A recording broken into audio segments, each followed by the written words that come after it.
Los comentarios y opiniones vertidos en el siguiente programa son de exclusiva responsabilidad de sus coproductores e invitados. Programa clasificación O, de opinión. Categoría A, apto para todo público.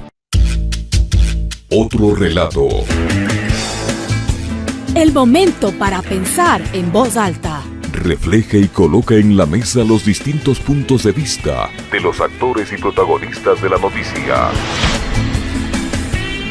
La disputa con la realidad. El sentimiento para conectar. Otro relato con Orlando Pérez.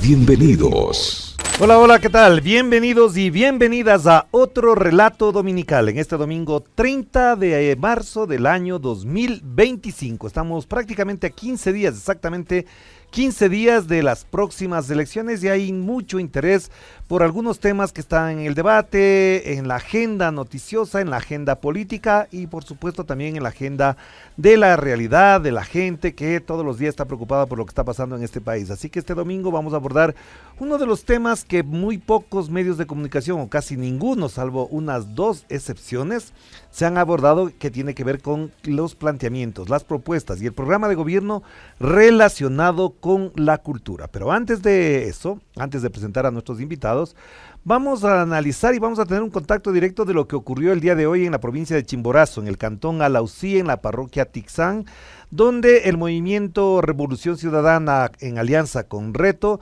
y el movimiento plurinacional Pachacuti firmaron un acuerdo programático para apoyar la candidatura de Luisa González, la candidata a la presidencia que disputará el próximo 13 de marzo este balotaje con Daniel Noboa. Daniel Noboa, que si no me equivoco sigue todavía en los Estados Unidos y si volvió no ha dado señales de lo que hizo allá, de lo que estuvo haciendo por allá y sigue la polémica alrededor de si fue una visita oficial de Estado. No fue visita oficial, fue en un lago, en una residencia, fue de pasadita, se encontraron de casualidad, se tomaron la foto solamente.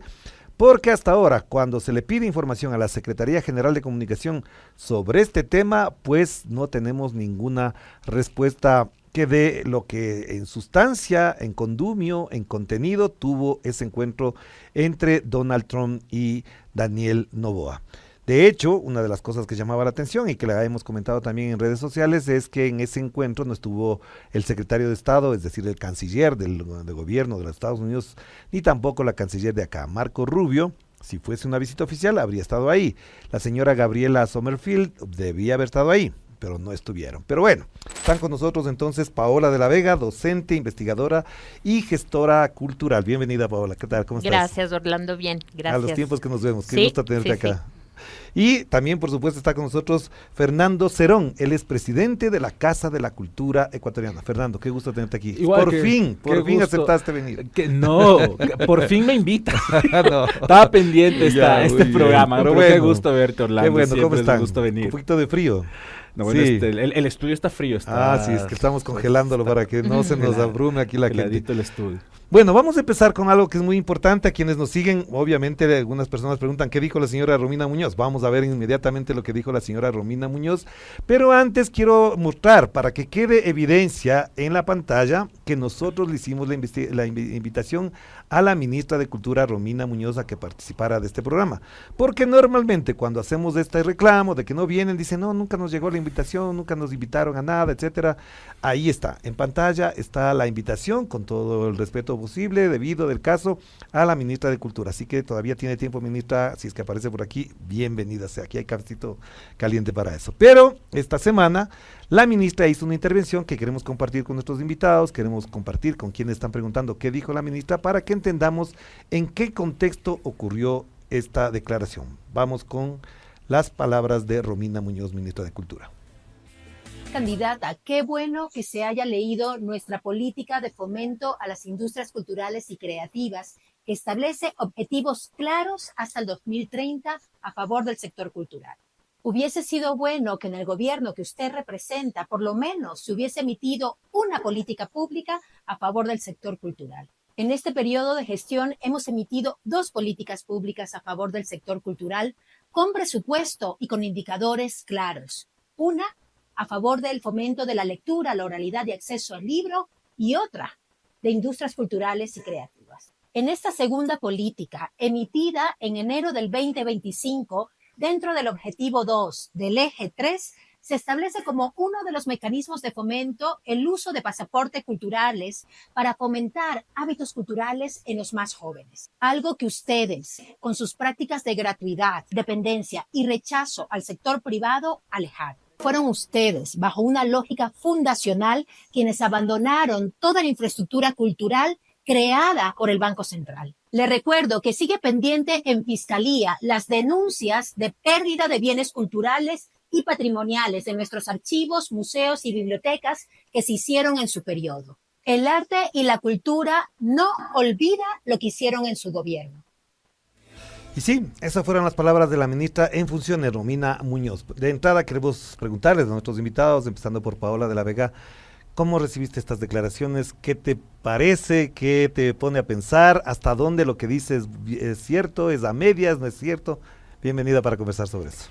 Voy a tomar, creo que 2 elementos de lo que dice la ministra. El primero tiene que ver con el pasaporte cultural, ¿no? Esa no es una idea, digamos, copiada, ¿no? De un plan, es una idea que se ha aplicado en varios países. Existe, por ejemplo, ahora en España, ¿no? Un bono joven para la cultura, que, bueno, el Estado te da un monto de dinero para poder gastarlo en actividades culturales, ¿no? De distinta índole. La canasta básica en Brasil, por ejemplo, a inicios de los 2000, ¿no? Tenía también una especie de bono cultural. O sea, es decir, es una herramienta finalmente, ¿no? Pero te Entonces, pregunto, ¿se está aplicando eso? Ahora dices tú, no, es parte, entiendo, es parte de la política de las industrias creativas que acaban de lanzar, no sé si es hace un mes y medio, más o menos, 2, sí. Y lo que te digo es que finalmente es una herramienta. Entonces la cuestión es ver ahí, o sea, pueden tener planes distintos, hablar de pasaportes culturales, pero la cuestión es, por ejemplo, que se ha discutido ya sobre eso, hacia dónde diriges esos consumos, porque fíjate lo que pasó en España, ¿no? Que varios jóvenes se gastaban para pagar Netflix, por decirte algo, claro, ¿no? Y no para consumir, por ejemplo, en pequeñas librerías de barrio o en pequeños cines, porque la idea de eso es efectivamente no apuntar a fortalecer al gran mainstream de la industria cultural, sino a esas pequeñas cadenas, ¿no es cierto?, de producción de las propias industrias culturales que pueden de alguna forma sostenerse con esos consumos, claro, ¿no? Fernando, cuando la ministra dice y alude al gobierno de la Revolución Ciudadana, refiriéndose a Luisa González, sin mencionarla a ella, dice en su gobierno no se hizo una sola política pública. ¿Coincides con eso? ¿Crees que efectivamente no hubo absolutamente nada? Y si hubo, ¿qué es lo más destacable de aquella época? Bueno, para empezar me parece que es un escenario complejo que tengamos una ministra que hable mucho de campaña electoral, que esté muy enfocada en hacer campaña electoral y que no esté presente en paneles donde se les invita justo para que podamos discutir algo que cuando lo haces como un soliloquio puede sonar bonito, pero cuando no se puede contrastar la información y lo que estás diciendo puede ser altamente cuestionable. La ministra dice algunas aseveraciones que me parecen complejas, pero hay esta que dice que han presentado la primera política... Dos políticas públicas. Bueno, sí, pero que la primera, ¿no? Han presentado dos. Sí, es verdad. Reconocer algunas cosas, es decir, creo que también hay que hacer una evaluación de qué implicó el gobierno de la Revolución Ciudadana, y eso marcando un distanciamiento, porque yo también fui en su momento muy crítico de las políticas de la Revolución Ciudadana en varias áreas y en la cultura también, porque era un área a la que me pertenezco, ¿no? Y en ese momento también ya me pertenecía. Sin embargo, hay elementos importantes que, sin la intención de convertirse en fundacionales, son momentos claramente importantes para la cultura en este país. La creación del Ministerio de Cultura, es una creación del gobierno de la Revolución Ciudadana. Recordemos que es uno de los primeros decretos que se emiten cuando Rafael Correa gana la presidencia. Se hace esta firma de decretos en la mitad del mundo donde se genera algún nivel de institucionalidad, y me parece que es el segundo decreto, crea el Ministerio de Cultura. Y nombra a Antonio Preciado como ministro. Y se nombra a Antonio Preciado como ministro. Luego a mí me parece que incluso más importante que la creación del ministerio, porque yo creo que el ministerio ha tenido puede tener muchos cuestionamientos. Yo mismo y en varias conversaciones con Paola he dicho capaz no deberíamos tener un ministerio, podría ser una secretaría, habría que pensar un poco, pero si hay una institucionalidad fundamental, y para mí es la institución cultural más importante que tiene este país después de la creación de la Casa de la Cultura, es la creación de la Universidad de las Artes. Que viene de la política pública del gobierno que creó el Ministerio de Cultura. Claro, que también es una universidad que se crea durante el gobierno de la Revolución Ciudadana. Y de la cual fue docente Romina y su esposo. Claro. Entonces no podemos desconocer, por lo más crítico que podamos ser, y sin quererle dar a la Revolución Ciudadana el carácter de fundacional, porque evidentemente hubo procesos previos, el proceso del Banco Central, que es un proceso importantísimo para la cultura en el Ecuador, la institucionalidad en cultura del Ecuador nace con García Moreno, es decir, es ahí cuando tenemos los primeros gérmenes de pensar la institucionalidad cultural. No fue la Revolución Ciudadana la que se inventó, pero evidentemente hay que reconocer que durante el gobierno de la Revolución Ciudadana existen hitos importantes y que desconocer aquello también me parece que vamos a ir a eso un poco demagógico. A propósito de lo que mencionas con Paola, sí quisiéramos reflexionar alrededor de el sentido político que tiene la cultura.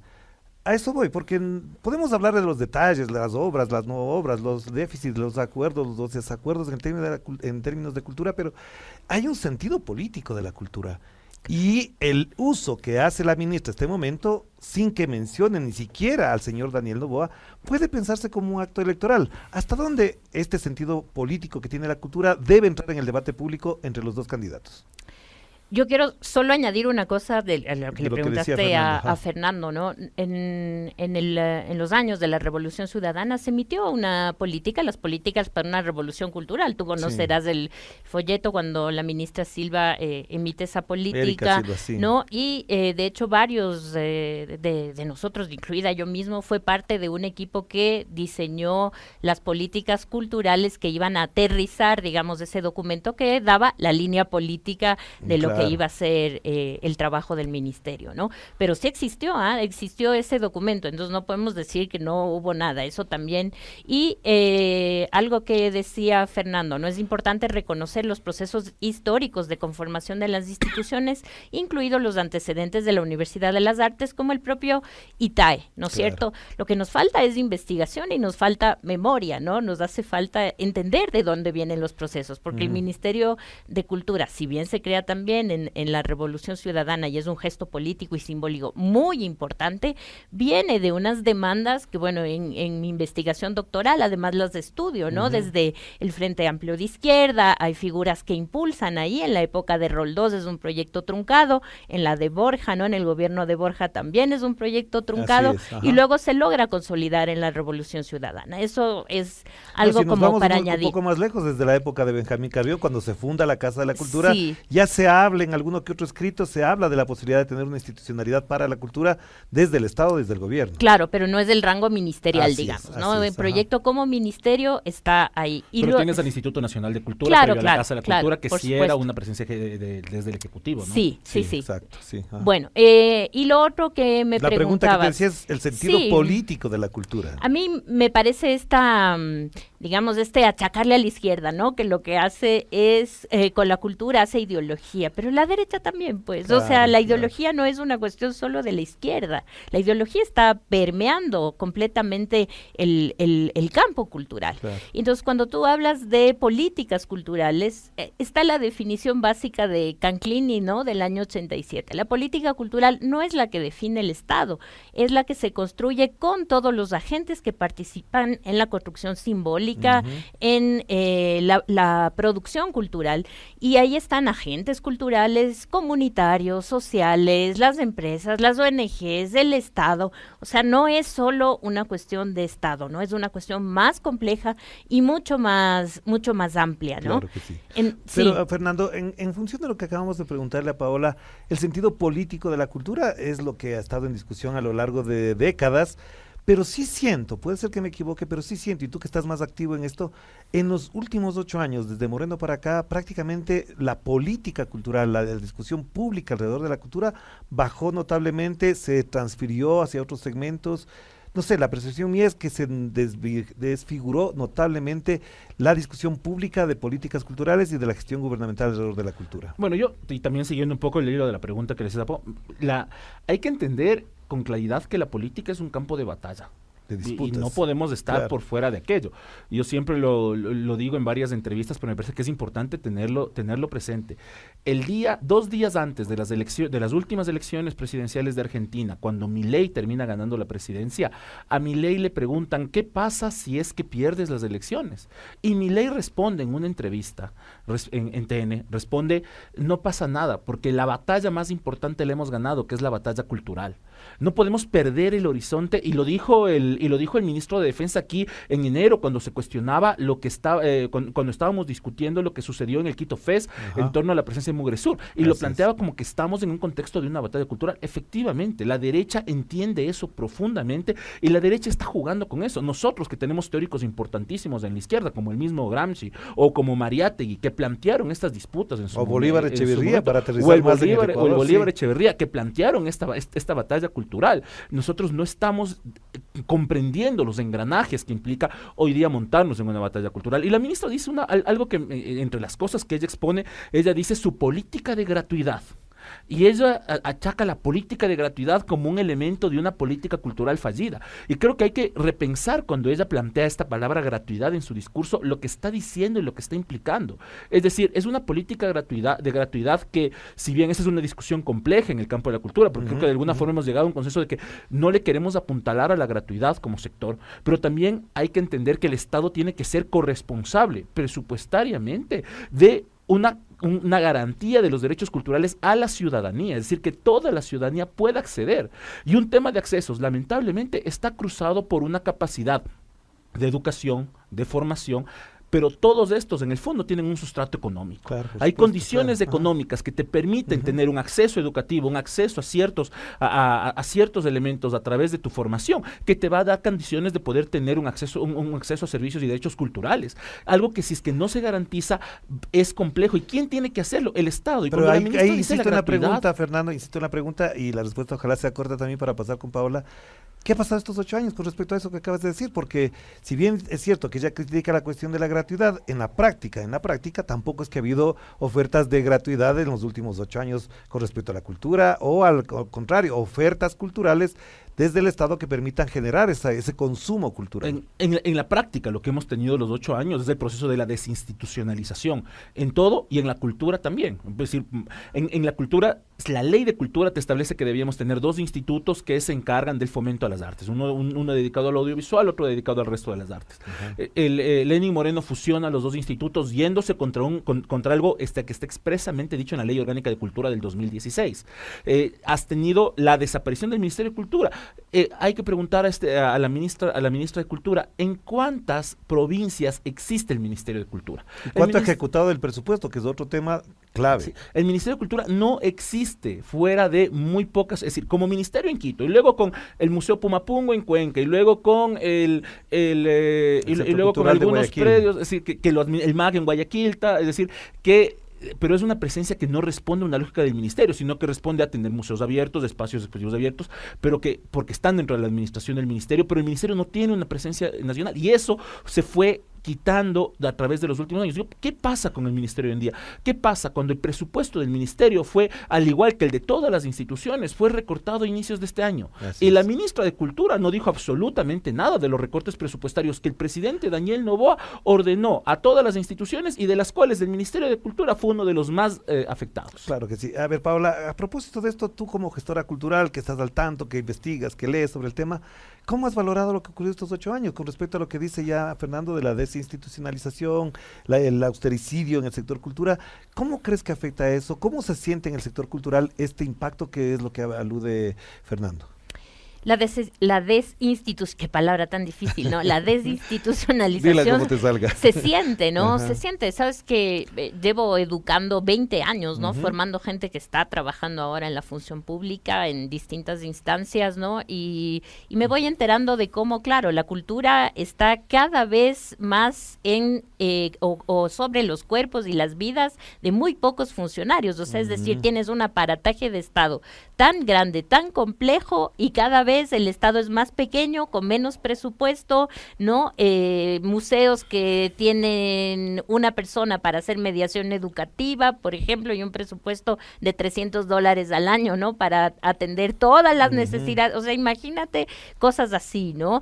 Y es doloroso, ¿no? Entonces, la gente tiene un cansancio, yo te digo, hay una filósofa española que me gusta mucho, que es Remedios Safra, ¿no? Ella habla de la tristeza burocrática, ¿no? Entonces, yo percibo eso, ¿no? Hay una tristeza burocrática por precisamente esa precariedad que causa esa desinstitucionalización. Claro. Y luego los recortes presupuestarios, o sea, Fernando te decía, en el 2015 me parece que el Ministerio de Cultura tenía alrededor de 50 millones y pico, ¿no?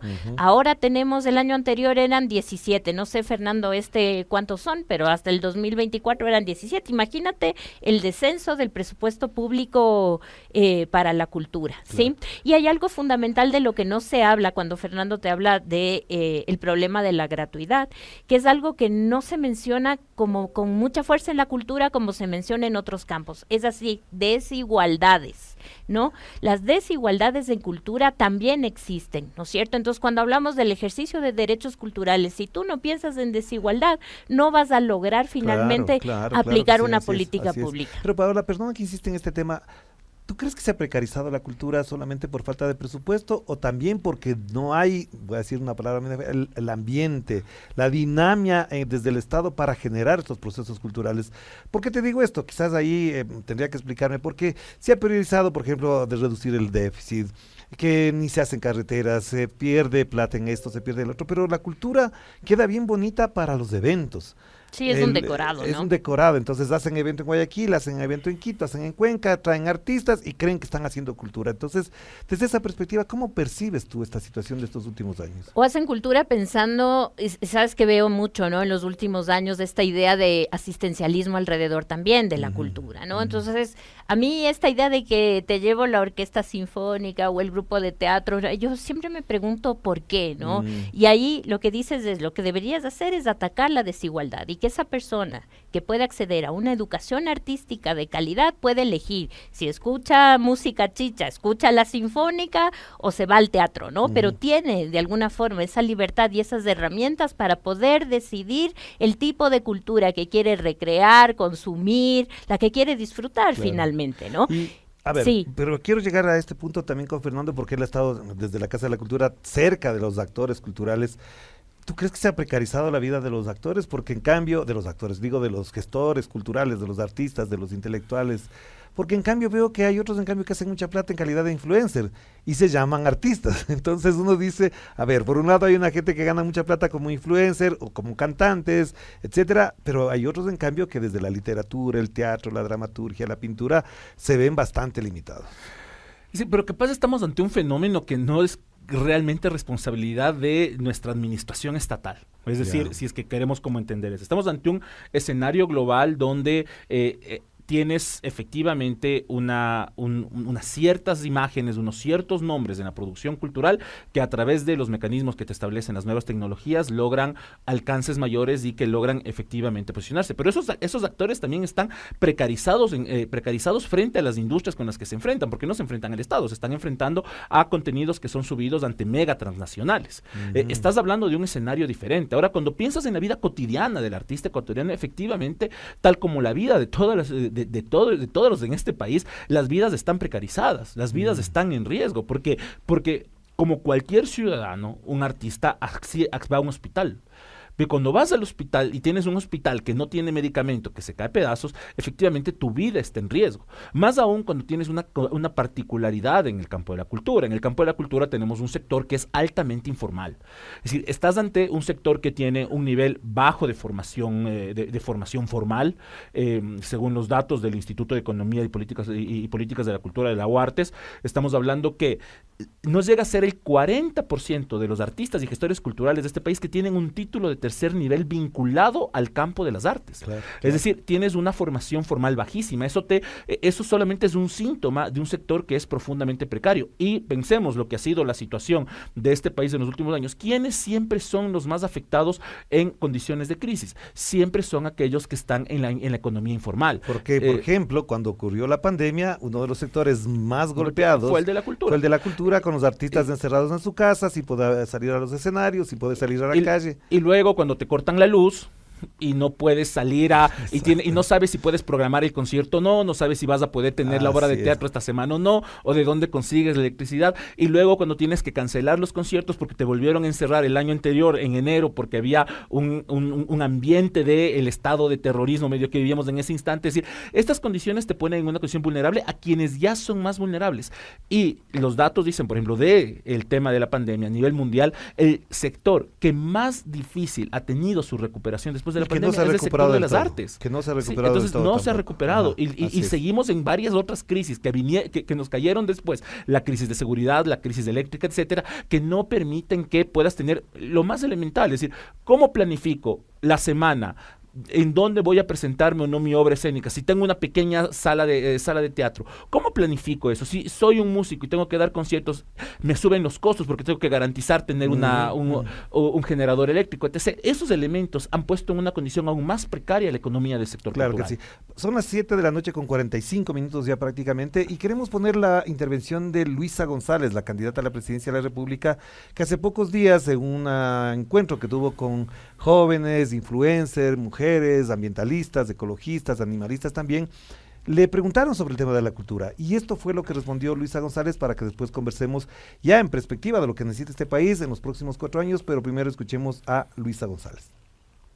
A declarar en emergencia el arte y la cultura. Ha sido uno de los sectores abandonados totalmente, y hay muchas cosas vinculadas al arte y a la cultura. La identidad, no hay proceso de cambio y de transformación sin arte y cultura. Sin que tú expreses tus emociones, lo que tú sientes, tu deseo de cambio en arte. Me parece muy positivo el impacto de tener un espacio que tenga apertura con diversos actores y con diversas posiciones políticas también. Por eso es lo que se necesita para empezar un cambio en un país que se desangra realmente. Nosotros estamos planeando una tarjeta para los jóvenes con un cupo para gastarlo en eventos de cultura, iguales con la música. Y con esto también se construye paz, y los espacios públicos tenemos que tomárnoslos nosotros. Tienen que servir para el cine en la calle, o para el teatro, o para la música, y para el deporte también. El deporte no es solamente una actividad física, el deporte es disciplina, es constancia, es salud, es mantenerte alejado de los vicios. Y eso es fundamental para alejar a nuestros jóvenes de la violencia, de la delincuencia. 19 horas con 46 minutos. Muchísimas gracias por los mensajes, gracias por las preguntas, algunas ya han sido solventadas. Quienes se integraron tarde, pues retrocedan un poquito el video y ya van a encontrar la respuesta que estaban esperando ahí. A propósito, nos escriben desde Guayaquil, desde Cuenca, desde Loja, desde Imbabura, desde la provincia de Manabí, y nos señalan interesantes comentarios de lo que estamos conversando, porque es efectivamente un tema que no se ha abordado dentro del debate político electoral de estos meses, que prácticamente ha sido desde enero para acá. Paola, a propósito de lo que dice Luisa, van a declarar en crisis, en emergencia prácticamente el sector cultural. ¿Cuánto ayuda esta declaración? Ayuda como ayudó en Brasil, ¿no? La emergencia o esas declaratorias de emergencia se vieron, por ejemplo, en Brasil, un proyecto impulsado por el Movimiento de Cultura Viva Comunitaria, ¿no? Que fue justo en el momento de la pandemia, que es lo que te hablaba Fernando, ¿no? No puedes entender la precariedad en el sector cultural si no tomas como un gran hito el quiebre que significó la pandemia en muchos sentidos, ¿no? Y esta declaratoria de emergencia sirve por un incremento presupuestario digamos, destinado a la cultura. Sin presupuesto, lamentablemente, no puedes hacer nada, y una serie de políticas efectivamente para lograr sostener, ¿no? Proyectos comunitarios, pequeños teatros, la cuestión esta del pasaporte cultural, cuestiones así. ¿Pero tú crees que eso sería lo primerito que debería hacer el gobierno de Erizo González en caso de ganar las elecciones en el sector cultural? Yo creo que sí. Sabes que he visto progresivamente, al menos en Quito, que es donde más estoy, y con reconozco, ¿no? Ir cerrando poco a poco varios espacios culturales, ¿no? Que ya no tienen una forma de sostenerse. Claro. Hemos perdido mucho tejido cultural en los barrios y en la ciudad, porque efectivamente también la inseguridad hace que la gente salga menos, ¿no? O que tenga otras dinámicas y que te tengas que adaptar también un poco en horarios y todo a estas nuevas condiciones, ¿no? Sí, y otra cosa que te quería comentar es el estatuto del artista, que creo que Luisa no lo menciona ahí, pero lo dice en el plan. En el plan está. En el plan. Y eso tiene mucho que ver con la precariedad, porque el estatuto del artista lo que te permite hacer es un trabajo interministerial para generar unas políticas en torno al trabajo cultural sobre fiscalidad, ¿no es cierto?, tributación, contratación, ¿no?, y seguridad social, que son los tres temas de los que te hablaba también hace un rato, Fernando. Pero Fernando, a propósito de lo que menciona Luisa González del declarar en emergencia, ¿de qué manera crees que efectivamente eso va a proyectar la generación de nuevas políticas, de nuevas acciones para solventar lo que en déficit general ha ocurrido en los últimos años? Bueno, me parece que la declaratoria de emergencia es una necesidad, además es una demanda del sector, es decir, nosotros estamos pidiendo que al sector se le declare en emergencia, por lo menos en esta última etapa, en este periodo actual. Yo lo tengo en registro desde el 2017 para acá, que hay una demanda organizativa, gremial, etcétera, que estamos pidiendo que al sector se le declare en emergencia. Esta declaratoria en emergencia debería tener algunas acciones, pero debe tener como eje central que haya una visibilidad o un trabajo interinstitucional, interministerios, para abordar la situación del sector del campo de la cultura y las demandas que se tienen y las necesidades que se tienen. Esto primero, y es absolutamente importante tenerlo claro, necesita presupuestos. Decía en el video cuando arrancamos escuchando las declaraciones de la ministra de Cultura actual, ella decía políticas públicas debidamente presupuestadas. Es una mentira. Ninguna de las dos políticas públicas que está proponiendo el actual gobierno están presupuestadas. ¿El plan de lectura no está? El plan no está presupuestado.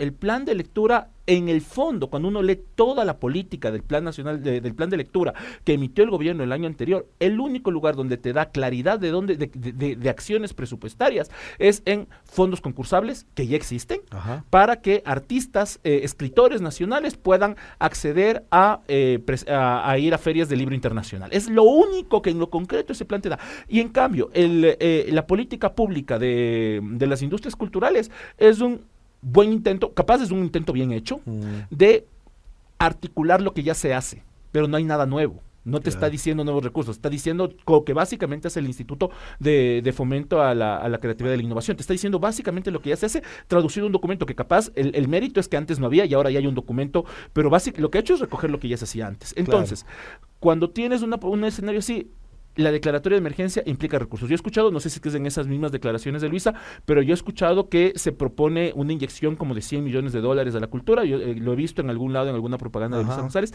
Me parece que es necesario una inversión, porque sin inversión no podemos contrarrestar la situación que atraviesa el sector. Pensando en dos factores, esto para mí es importante entender en el campo de la cultura. Hoy día, Ecuador atraviesa varias crisis que de alguna forma ya son sistémicas. Crisis 1, creo que todos los identificamos, es la crisis de la seguridad, ¿no? Tenemos un país que es el país con mayor índices de violencia, de asesinatos, es el país más violento de la región. Que una de las medidas fundamentales para poder atacar esta crisis es la política cultural.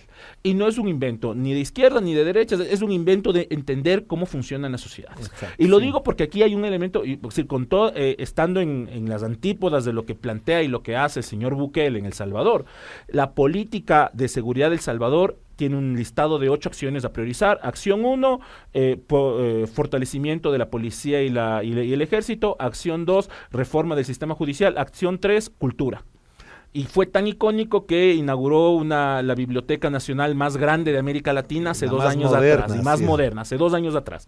Y está priorizado y trabajan sobre cultura en el Estado. ¿Por qué? Porque la cultura tiene la capacidad de reconstruir tejido social, de reconstruir sentidos de vida en comunidades que han perdido la confianza con tu propio vecino, en comunidades que ya no son comunidades. Si uno se va hoy día a la zona, a sociovivienda en Guayaquil o a comunidades que está atravesando esas características, uno no confía en su vecino. Es decir, hay una ruptura de los nexos sociales. Y la cultura tiene una capacidad de reconfigurar esos nexos sociales. Claro. Y la segunda crisis técnica, con eso eso te es iba a decir, importante decirlo, es tenemos una crisis de empleo gravísima y una crisis de empleo joven gravísimo. En ningún sector tiene mayor capacidad de creación de empleo joven que la economía de la cultura. Claro. Por eso es importante apostarle. Vamos a hacer una pequeña pausita nada más porque tenemos varios mensajes. Iris Bustamante desde Madrid les manda saludos. Wilmer Arturo Moreno, bendiciones también. Desde Quito, Mati Ega Santelli. Julio Velasco también. ¿Qué sería de Pichincha sin Brian Espinosa? También nos dice por acá. Qué bueno que se le reconozca. Wilmer Arturo Moreno, saludos desde Quinindé Esmeraldas, que es un tema que lo vamos a topar más adelante. Y también, por supuesto, Superfans Gutiérrez. Además, tenemos un reportaje sobre lo que es la memoria y la reparación, que lo preparó Edison Paucar, nuestro compañero de labores, que está muy ligado también al campo de la cultura, ha ganado premios literarios, y él ha preparado el siguiente informe también para comentar con nosotros, con Fernando y con Paola. Vamos con ese reporte de Edison Paucar. Familiares y víctimas de crímenes de lesa humanidad se tomaron de manera simbólica el evento de conmemoración del primer año del Museo de la Memoria en Quito. Esta actividad se realizó la noche de este miércoles 26 de marzo en el Ministerio de Cultura, sin la presencia de Romina Muñoz, actual ministra de Cultura. En medio del evento, los familiares y víctimas de crímenes de lesa humanidad tomaron el control del lugar y reclamaron al actual gobierno por construir un museo que no cumple con las demandas de reparación, memoria y no repetición, como ordena una sentencia de la Corte Constitucional. Esta sentencia además ordena que el Ministerio de Cultura construya el museo en el distrito policial Manuela Sáenz, antiguo Regimiento Quito número 2, donde funcionaba el Servicio de Investigación Criminal SIC-10, identificado como el lugar donde se vulneraron derechos humanos. María Fernanda Restrepo fue una de las personas que protestó en el evento. Con un cartel que decía "Este espacio no nos representa", tildó al museo como sótano del olvido, debido a que se encuentra ubicado en el subsuelo del ministerio. Y para mí fue realmente triste, duro, sorprendente, que en un espacio, primero en un sótano, así es, el subterráneo de este ministerio, el sótano del olvido, en el que nadie se entera cuán duras han sido estas luchas, que han llevado décadas. María Fernanda Restrepo además indicó que este museo es un desdén a la memoria de su padre Pedro Restrepo y de muchos padres y madres de familia que lucharon por saber hasta el final sobre sus hijos desaparecidos.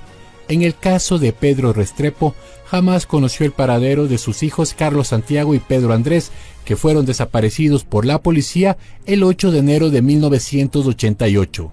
Este Museo de la Memoria tiene que estar donde sus víctimas perecieron, como en otros países, como Argentina. Ese Museo de la Memoria está en el ESMA. Este Museo de la Memoria en Ecuador tiene que estar en el SIC. Así es. Y no diciéndoles a los policías que se vayan del SIC, sino que se queden ahí. En una ala el Museo de la Memoria, en la otra los policías, para que sigan viendo de frente la historia que estuvo en sus manos, en manos ensangrentadas. La exministra de Cultura, Erika Silva, agregó que este museo no es una medida integral de reparación para las víctimas y promueve la desmemoria. Porque si el Ministerio de Cultura es el rector de la política cultural, si entre una de sus políticas fundamentales está la recuperación de la memoria histórica, este mandato que el Ministerio de Cultura tenía que ejecutar, ¿sí? Ejecutar, no puede ser ejecutado, digamos, contradiciendo a la memoria, ¿sí? Contradiciendo por completo la memoria y más bien promoviendo la desmemoria. La Ley para la Reparación de Víctimas y la Judicialización de Graves Violaciones de Derechos Humanos y Delitos de Lesa Humanidad ocurridos en Ecuador entre el 4 de octubre de 1983 y el 31 de diciembre de 2008 dispuso al Ministerio de Cultura la creación del Museo de la Memoria. Sin embargo, el catedrático Hernán Reyes, quien realizó una consultoría de investigación para la elaboración de contenidos del museo, criticó que el ministerio lo haya hecho en apenas 15 días con un equipo de principiantes. Así tildó como vergonzoso al museo debido a que el diseño que se planificó no fue plasmado en este espacio, pese a que se usaron fondos públicos para ello. El diseño museológico, el guión educativo, el diseño museográfico. Nada de eso que se presentó al Ministerio con fondos y recursos públicos está plasmado ni representado en esa cosa, en ese sótano que está en el subsuelo de este ministerio. En esta toma simbólica, los familiares y víctimas de crímenes de lesa humanidad rechazaron además la manera en que la ministra de Cultura, Romina Muñoz, ha desempeñado su cargo. Así, la representante de la Mesa Nacional de Víctimas de Delitos de Lesa Humanidad, Elizabeth Muñoz, indicó que colocaron una queja ante la Corte Constitucional porque el Ministerio de Cultura ha anulado a las víctimas, que son parte de un proceso de reparación. Hemos visto cómo son capaces de generar un mapa de América Latina en el cual dice que se identifican a los grandes perpetradores, en donde ponen a un gobierno democrático como Allende en relación a Chile y no son capaces de identificar a un genocida como fue Pinochet. Ese es el enfoque que este ministerio, y Romina a la cabeza, ha dado a este mal llamado Museo de la Memoria, al cual nosotros lo denominamos sótano del olvido. Reportó para el Otro Relato Edison Paucar. Este tema, Fernando, como Paola, obviamente es muy sensible a la hora de pensar el Ecuador. Sin resolver este tema, el Ecuador no puede seguir. Es decir, hay un tema que se viene arrastrando muchos años, incluso durante el periodo del gobierno de la Revolución Ciudadana. Este es un tema que se sintió, se creó la Ley de Víctimas, la Comisión de la Verdad, pero sobre todo están dos palabras que ahí ustedes les llega, que las aprecian, las entienden, es patrimonio y memoria. ¿De qué manera esto, por ejemplo, puede abrir otros debates en un gobierno que no sea el de Daniel Noboa, por ejemplo? Esto es ultra necesario, ¿no? Cuando tú piensas en los 4 de Guayaquil y lo que hace un Museo de la Memoria en un contexto tan doloroso como ese, es justamente la garantía de no repetición, ¿no? Y un Museo de la Memoria te ayuda a eso, ¿no es cierto?, a formar ciudadanos sensibles, críticos, con conocimiento de la historia, de su pasado, ¿no?, de los hechos violentos de su pasado, de las graves violaciones de derechos humanos, ¿no? Y un museo como el que tenemos ahora no garantiza eso. O sea, es realmente, bueno, yo he podido visitarlo, ¿no? Que esté en un sótano, en el sótano del ministerio, ya es simbólico, claro, o sea, es tremendamente simbólico, ¿no? Hay, y tú sabes también, y lo decían en el video, tampoco es un museo que haya contado con la participación de familiares, ¿no? De las víctimas como se debería, ni está tampoco en el lugar que debería estar, que es el SIG 10. ¿Por qué crees, Paola, que esto se hizo así? ¿Hasta dónde hay una explicación posible, justificable, si es que cabe el término? Porque esto no se entiende. Cuando viene gente de afuera y pregunta el tema, esté involucrada en estos temas, dicen, en un sótano. ¿Cómo se les ocurrió hacer un sótano de un edificio que a lo mejor mañana puede desaparecer? Porque el Ministerio de Cultura puede trasladarse a cualquier otra parte. Yo le leí a la ministra en una entrevista cuando recién inauguraron el museo y decía, no tenemos el museo que queremos, sino el que podemos, ¿no? Yeah. Y yo me preguntaba en ese momento, digo, ¿puedes hacer con pocos recursos, con los mismos recursos, un guión museológico absolutamente distinto? No se trata ni siquiera caro. Claro, y ni siquiera caro. Y cuando tú me preguntabas, ¿no?, si la cultura está permeada en la política, la ideología, ahí se ve que también, ¿no es cierto?, la construcción o la omisión de ciertos datos, de ciertos contextos históricos, relatos, ¿no?, hechos de crímenes, etcétera, no aparecen porque también, o sea, ahí hay una visión, por supuesto, ideológica. El hecho de omitir implica eso, ¿no es cierto? Sí. Entonces, yo creo que ahí es necesario cerrar esas puertas completamente y volver a repensar ese espacio, ¿no? ¿Crees que efectivamente eso puede pasar con un gobierno de Luisa González? Yo esperaría que sí, ¿no? Sí, yo esperaría demanda, que sí. ¿no? Que es una demanda y tiene que ser un compromiso, claro, más aún sí. en un contexto como el que vivimos ahora. Pero, Fernando, en función de esto que acabamos de conversar con Paola, de lo que acaba de mostrarnos Edison Paucar, ¿qué te pone a reflexionar esto? Porque es muy delicado, te digo, es un tema no muy entendible, digerible a nivel social, mediático. Los medios, de hecho, estos temas ni siquiera los abordan normalmente.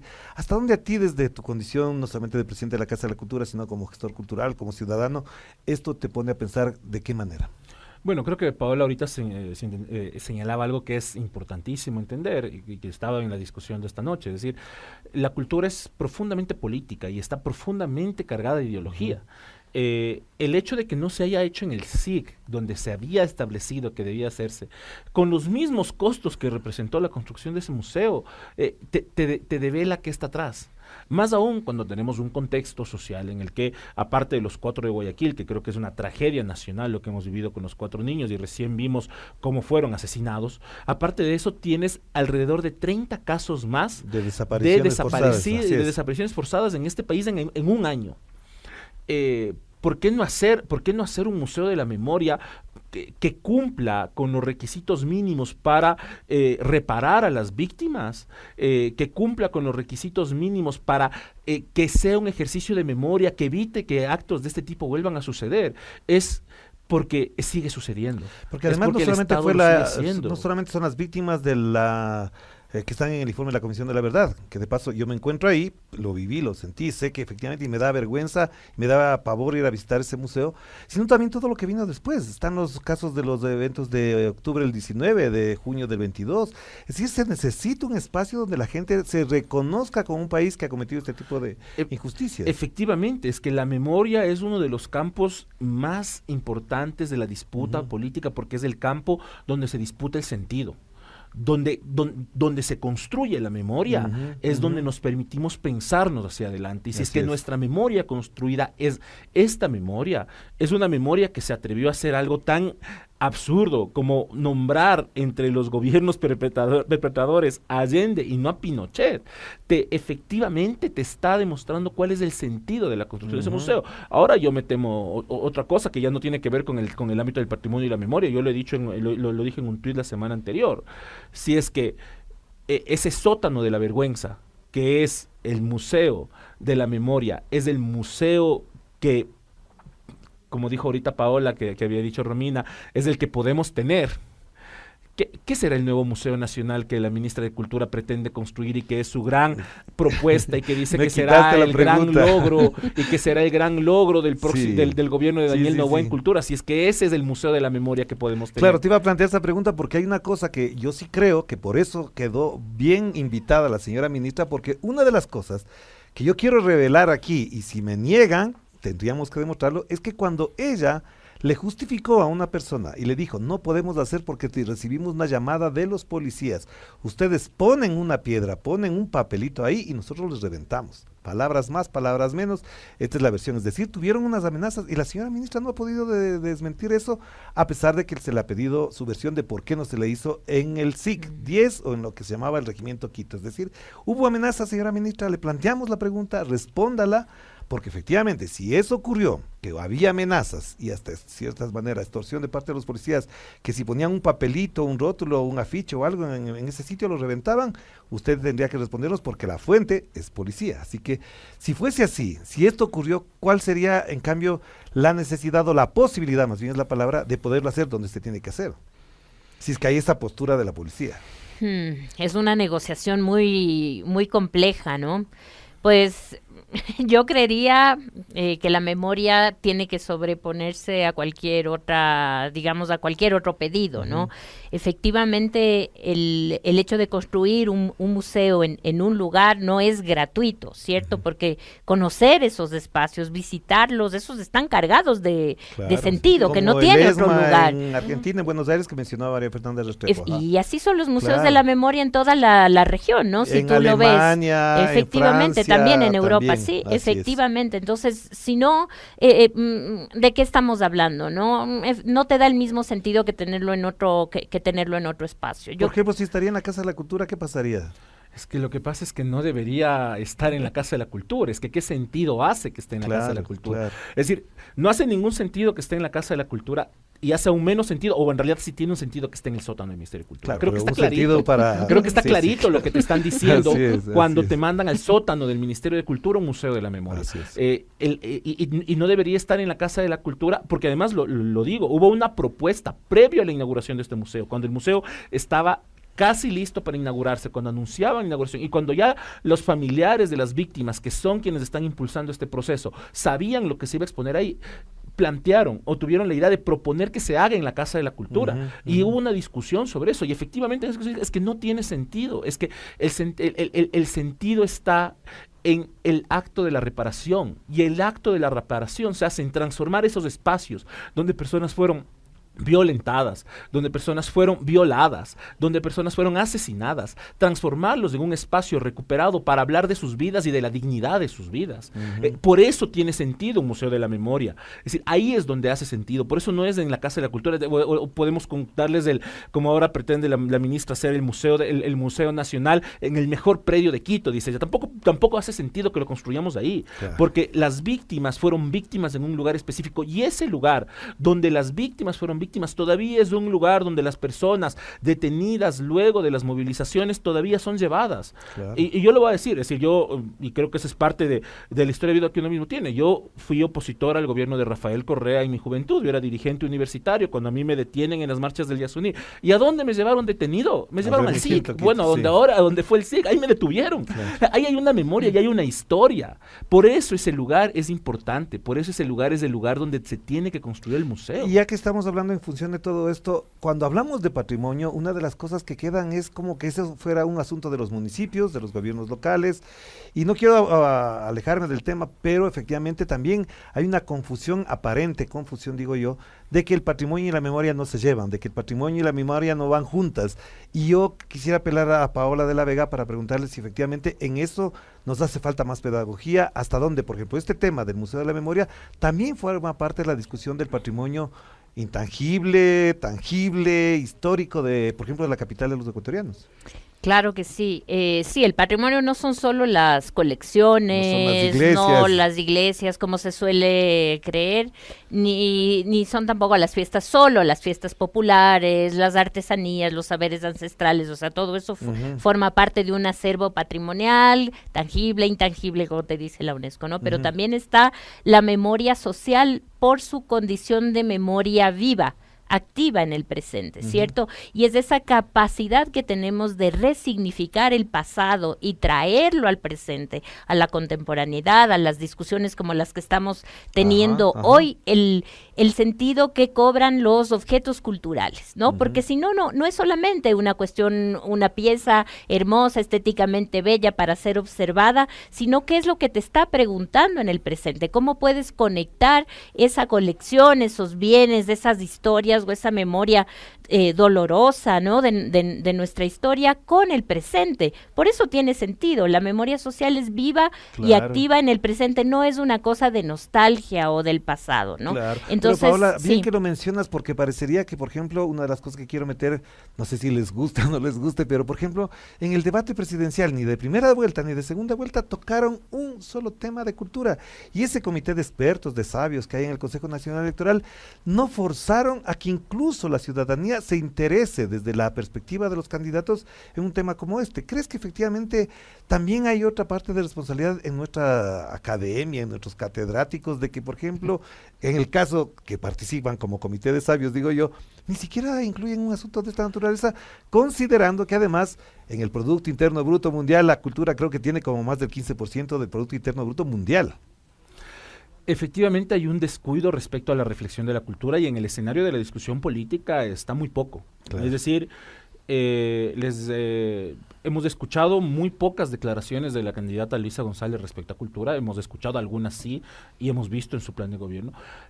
Hemos visto, yo no he escuchado, no sé si Pablo ha escuchado, a Daniel Noboa hablar de cultura. No. Es decir, yo no lo he hecho, no tengo el registro de haberlo escuchado. Para este programa rebuscamos, revisamos todo lo que te puedes imaginar. Yo no tengo registro de él. En su plan de gobierno sí habla algo, ¿no? Pero él hablándolo, pero además, claro, el plan de gobierno no es que el candidato se sienta a hacer el plan de gobierno, sino que le dan pero además en una declaración anterior, en la otra campaña electoral, él dijo que sí apoyaba la cultura porque él había creado una empresa de eventos artísticos. Sí, claro, él llevaba cantantes de reggaetón y tal a Santa Elena, no fue su primer negocio. Sí. Su primera chamba. Sí, esa fue su primera chamba. Bueno, además diferente hacer tu primera chamba cuando eres heredero de $1,000,000 de dólares. Les llamas al papá y le dices, dame la tarjeta de crédito. Cosa, ¿no?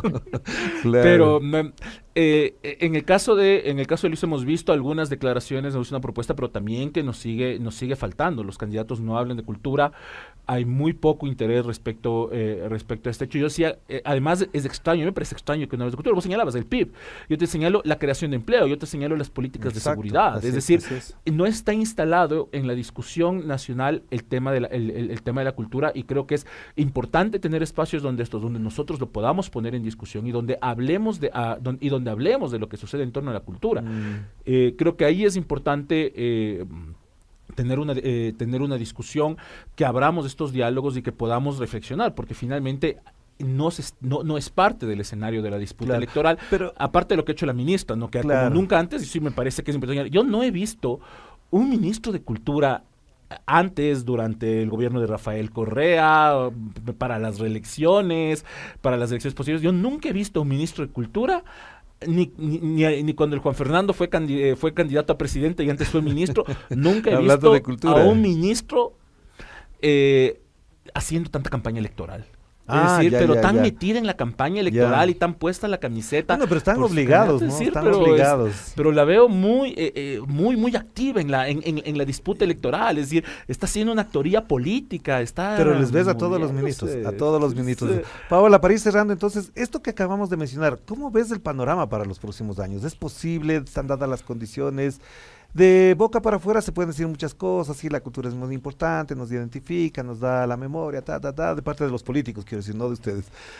Pero en la práctica también falta una presión desde ciertos sectores. ¿No te parece que también hay una ausencia o quizás ya una resignación de parte de los actores culturales que dicen, bueno, me voy a buscar por mi cuenta y allá veremos si es que me llega una gotita del presupuesto del Estado? ¿Cómo miras también el comportamiento desde el otro lado, tú que también eres gestora cultural? Está fragmentado, ¿no? El sector cultural, la asociatividad está dividida, débil, ¿no? Y esa falta de fuerza política en ese sentido también como que condiciona que exista muy poca presión en el campo, ¿no? Hacia los poderes instituidos, ¿no es cierto? Entonces, Ahí tienes un factor, ¿no? Pero también hay un cansancio y un agotamiento, porque hemos hecho infinidad de talleres, de laboratorios, de encuentros, de discusiones, ¿no? Y no se ve, y los avances son muy, muy lentos, y eso tiene que ver con lo que decías, que no se discute sobre cultura en el debate, porque no es una prioridad. La cultura nunca es una prioridad, porque se la entiende como algo externo a la vida cotidiana. Y a veces, ¿no? Accesorio a la política. Accesorio a la política, instrumental a la política, partidista, ¿no es cierto? Así pero no se le entiende como parte de la vida cotidiana. Y yo ahí le apuesto a algo que quiero decir, que creo que es el horizonte al que tenemos que mirar. Yo sé que hay muchos problemas en económicos, hay que fortalecer el trabajo cultural, etcétera, pero hay algo que también que tiene que ver con el pensamiento y con lo discursivo, que es recuperar esa cualidad utópica de la cultura.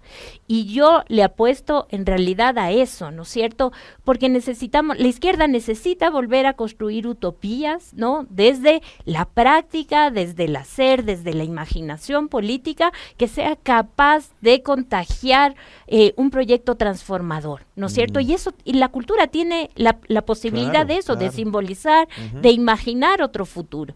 Y yo creo que ahí está, uno de los retos más grandes, porque si no, lo que está haciendo esta batalla cultural de la que hablaba Fernando, ¿no es cierto? Estas nuevas derechas, ¿no? Que se posicionan a través de los influencers, ¿no? A través de grandes, ya tienen toda una industria también cultural de las redes sociales. Lo que hacen es ganarte precisamente esa batalla desde una supuesta contracultura, ¿no? Que está hablando de ideología de género, que es absolutamente racista, ¿no? Antimigrante. Y nosotros, ¿dónde están nuestro posicionamiento, nuestros relatos, nuestra capacidad de vender proyectos transformadores, claro, si ese quieres, es un tema ¿no? súper importante, pero no quiero dejar de mencionar y preguntarle a Fernando a propósito también de lo que ha ocurrido en los últimos meses, digamos, desde la gestión del alcalde Pavel Muñoz, desde la gestión de la prefecta Paola Pavón en Pichincha, si es que efectivamente lo que están haciendo los gobiernos locales descentralizados, como los que menciono ahora, más lo que se hace, por ejemplo, en otras provincias y ciudades,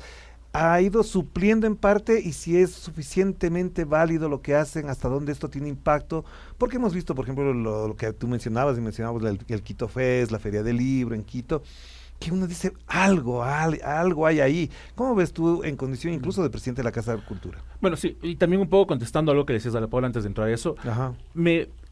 Hay un esfuerzo, y te digo, yo de la experiencia personal. Nosotros para la campaña anterior, nosotros organizamos desde la Casa de la Cultura un programa que íbamos a recibir, invitamos a los candidatos a presidentes, íbamos a grabar el primer programa con Villavicencio el día siguiente a que sucedió su asesinato, y luego de eso tuvimos que cancelar. Nos había aceptado Luisa González, nos habían aceptado algunos candidatos ir a esa discusión, y siempre Daniel Noboa, cuando nos contactamos, pero lo voy a decir sinceramente, es decir, la asesora de comunicación del equipo de Daniel Noboa nos dijo, no saben que no vamos a ese tipo de programas porque no nos da réditos electorales. Y lamentablemente podría ser. Para esta ocasión estamos tratando de incentivar un diálogo con los candidatos. Les hemos remitido invitaciones al candidato presidente y a Luisa González, hemos remitido invitaciones. Con Noboa no tenemos silencio absoluto. Invítale a Romina Muñoz, a lo mejor llega eso. Pero ella es ministra, no es candidata. Pero bueno. En cambio, con Luis hemos tenido diálogos, pero lamentablemente no hemos logrado concretar el diálogo. Es un pendiente, y nuevamente aquí a los dos candidatos, es decir, desde la Casa de Cultura estamos invitándolos a dialogar sobre cultura porque nos parece que es importante que hablemos de estos temas, y está abierta la invitación. Cuando preguntas los GATS, a ver. Cuando preguntas sobre los GATS, efectivamente, es decir, ante la ausencia del Estado central, tenemos un reemplazo de los gobiernos locales actuando y ejerciendo el trabajo de cultura. A mí me parece que hay GATS, efectivamente, presupuestarias, pero me parece que hay casos importantes donde uno puede evidenciar que hay gestiones importantes en el ámbito de la cultura. Aquí en el caso de Pichincha, yo debo reconocer, creo que el trabajo que está haciendo la Secretaría de Cultura de Quito es bastante interesante, bastante potente, muy comprometido. El trabajo que se hace desde la Prefectura de Pichincha es un trabajo con una visión muy de avanzada, que se están discutiendo varios hechos. Yo siempre he dicho, hay que entender que la cultura no puede tener una sola lógica de política, porque es un sector y un campo muy amplio, diverso, donde debes tener desde industrias creativas, que yo no digo que no deben existir, pero no es la única política pública que puedes tener, donde debes tener políticas de cultura viva comunitaria, debes tener políticas patrimoniales, y veo que por lo menos en el caso de la Prefectura de Pichincha hay una visión bastante amplia y un trabajo en todas las áreas, y creo que eso es reconocible, y de parte de la Prefectura de Pichincha también hay una inversión importante respecto a la cultura. Claro. Con el escaso presupuesto que tiene, porque no les pasan las asignaciones. Con el municipio veo que hay un trabajo también gigantesco, yo lo reconozco. Estamos ahorita ya avanzando, vamos a remodelar en los próximos meses el edificio de los espejos de la Casa de la Cultura, gracias a una inversión del municipio de Quito a través de las políticas de patrimonio. Es un patrimonio moderno el edificio. Veo con muy buenos ojos algunas municipalidades, algunos GATS locales que, siendo más pequeños, hacen cosas interesantes, y veo que hay algunos ejercicios de tratar de construir cosas efectivamente ante la ausencia de un gobierno central que tenga una visión, ante la ausencia de un Ministerio de Cultura que existe en territorio, porque no existe el Ministerio de Cultura en territorio, es decir, no hay.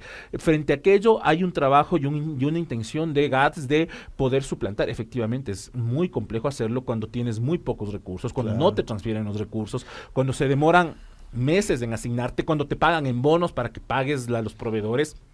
Porque además te quiero mencionar una cosa que no quiero dejar de pasar, porque en situaciones difíciles como las que pasa permanentemente Esmeraldas, hubo una propuesta, incluso yo participé en algún debate con respecto a colocar la Biblioteca Nacional en Esmeraldas, por ejemplo, para que sea un centro de investigación, etcétera, pero bueno, era una idea, se discutía en su momento, pero por ejemplo hay zonas deprimidas económicamente que desde la cultura podrían activarse de otras maneras. Se vivió de alguna manera después del terremoto en Puerto Viejo, en Manta, en la zona de Manabí, tuvo su incentivo a partir del terremoto, se generaron unos procesos ahí.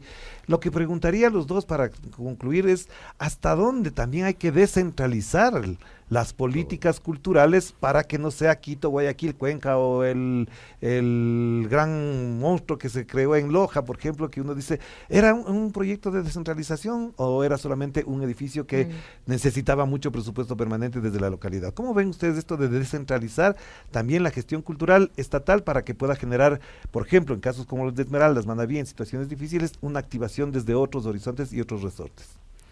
Descentralizas en varios sentidos, ¿no es cierto? Descentralizas en torno a competencias que ya existe en la ley, ¿no? Porque ya los GATS tienen competencias en cultura, pero también descentralizas, por ejemplo, en una palabra que no me gusta mucho, que son capacidades, ¿no? O acceso a ciertos derechos, como la educación artística o la capacidad de hacer un proyecto cultural, que normalmente, como sabes, los fondos de fomento se quedan en las grandes ciudades y no llegan, no llegan a donde tendrían que llegar. Entonces necesitamos también formación, necesitamos educación y necesitamos también que esas competencias de los territorios sean ejecutadas con personas que conocen también el campo y que están formadas para eso, ¿no? Porque, claro, una de las cuestiones que se ha dicho es que no se ha aplicado la ley de cultura con las competencias de los GATS en materia de cultura y patrimonio, porque la gente que está ahí no está profesionalizada, no es un personal técnico, y por otro lado, también esto tiene que ver con los agentes locales, ¿no es cierto? Con esa necesidad que tienen de formación, esa necesidad que tienen de acceso, disfrute, posibilidades de construir proyectos culturales desde sus propias realidades. Y eso tiene que fomentarse desde una política de Estado, claro, ¿no? Sí. ¿Tú qué piensas, Fernando, al respecto? Pero es que efectivamente no se trata... cuando pensamos en la descentralización, no se trata de grandes elefantes blancos por todo el territorio nacional. Se trata de entender los procesos locales y las dinámicas locales. Me parece que, por ejemplo, es una política muy interesante, las políticas en torno a los puntos de cultura que se impulsan desde la lógica de cultura viva comunitaria. Es decir, entender que son los espacios comunitarios, locales, donde los actores locales generan y gestionan sus procesos, los que se tienen que impulsar. Nos va a suceder algo, y creo que es una discusión, viene de otro campo, pero es en el campo de la educación. Lo que sucedió cuando se construyó las escuelas del medio, que me parece que fue una idea interesante, pero que al final no terminan de cuajar por algo. No terminan de cuajar por algo porque la lógica de los procesos educativos en las comunidades no es la misma que de las ciudades y de los centros urbanos. Son espacios que están ahí pegados. Yo he visto cómo han tenido que organizarse en colegios del milenio para tener que viajar 2-3 horas las madres de familia para poder cocinar para los guaguas. Esas lógicas son las lógicas esas son construcción de nuevas centralidades. Necesitamos potenciar efectivamente los pequeños espacios locales, darles condiciones adecuadas, darles presupuestos para que puedan subsistir, darles características que les conecten con sus territorios, porque cada uno de los territorios tiene una lógica diferente. Por eso somos como somos. No es la necesidad de construir la gran biblioteca nacional en Esmeraldas, que capaz está bien. Sí, pero era una gran discusión, pero no sé si era válida la capaz está bien, pero el tema es que lo que necesitamos es bibliotecas comunitarias en cada uno de los barrios de este país. Necesitamos que vos salgas a la vuelta y tengas una biblioteca. Pero no necesitas estímulos para la lectura, para que tengas que tener bibliotecas. Sí, pero no necesitas crear proyectos nuevos, sino fortalecer los existentes. Esa es una diferencia grande. Es que existe una red muy compleja y muy amplia, a veces absolutamente invisibilizada, y donde nosotros como instituciones, pero también desde la propia organización social, no los vemos. Hay una red gigantesca de gente que está construyendo procesos locales. Claro, y es pero tengo que cerrar, hay que Fernando y Paola, pero tengo una pregunta que no puedo dejar, porque si no me van a matar también las personas que de alguna manera estimulaban estas preguntas, y es una que tenía anotada. En pocas palabras, en menos de un minuto cada uno, ¿nos hace falta una nueva ley de cultura? ¿Es necesario entrar a revisar la ley de cultura? ¿Hasta dónde lo que tenemos como normativa legal, legislativa, es la que corresponde a esta época del Ecuador? Para cada uno. Sí, no. Hay que revisar lo que ha funcionado, que ya es un trabajo que se ha hecho. Es una ley que no se ha aplicado en su totalidad porque por distintos factores que si me pongo a analizar ahora no terminamos en un minuto, pero puedo decir que no se ha aplicado en su totalidad. Pero tiene muchos vacíos que ya por el paso del tiempo, digamos desde su existencia, ha demostrado que necesita ciertos fortalecimientos en varios aspectos que ahí Fernando te puede decir. A ver, Fernando. La misma respuesta que la Pau. Sí, no. Porque la ley es una ley efectivamente inaplicada, en un gran porcentaje la ley no se aplicó. Hay unas partes de la ley que se rompió completamente lo que establecía la ley, como la fusión de los dos institutos. Ese es un elemento complejo.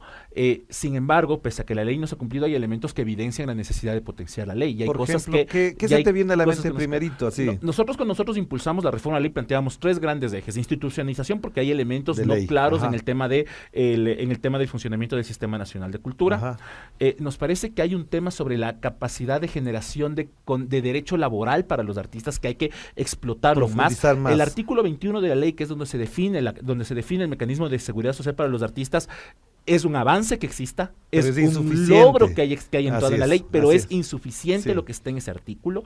Y luego sí hay algunos otros elementos en otros campos que es absolutamente fundamental que le demos una articulación. Nosotros trabajamos una reforma a la ley durante 3 años, la impulsamos con debates, participación ciudadana, pasamos la asamblea hasta que entró Romina Muñoz y destruyó el proyecto, y luego el proyecto destruido, que era la idea de Romina Muñoz de proyecto, pasó al Ejecutivo, y el propio presidente de Romina Muñoz le dio veto total a su ley. Exacto. Entonces, así está la historia de la ley, y es una ley que creo que sí es necesario que se la reformule. La existencia de la ley es un éxito, varios elementos de esa ley son fundamentales, pero hay cosas que tenemos que ajustar y mejorar. Claro que sí. Gracias, Fernando, gracias, Paola, ha sido muy interesante y además muy buenos comentarios. Creo que se unió gente que estaba muy interesada en el tema o que estaba sedienta de tocar estos temas. Muchas gracias, Fernando y Paola, a propósito de esto. Y muchas gracias a ustedes por acompañarnos en esta ocasión en otro relato dominical, un tema que está ajeno o ausente en el debate público electoral con vistas al 13 de abril del año 2025, que decidirán los ecuatorianos si tenemos presidenta o tenemos presidente que está en funciones. Así que sobre estos temas seguiremos conversando aquí en Otro Relato. Cuídense mucho, que la pasen bien. Chao, chao. Otro Relato con Orlando Pérez.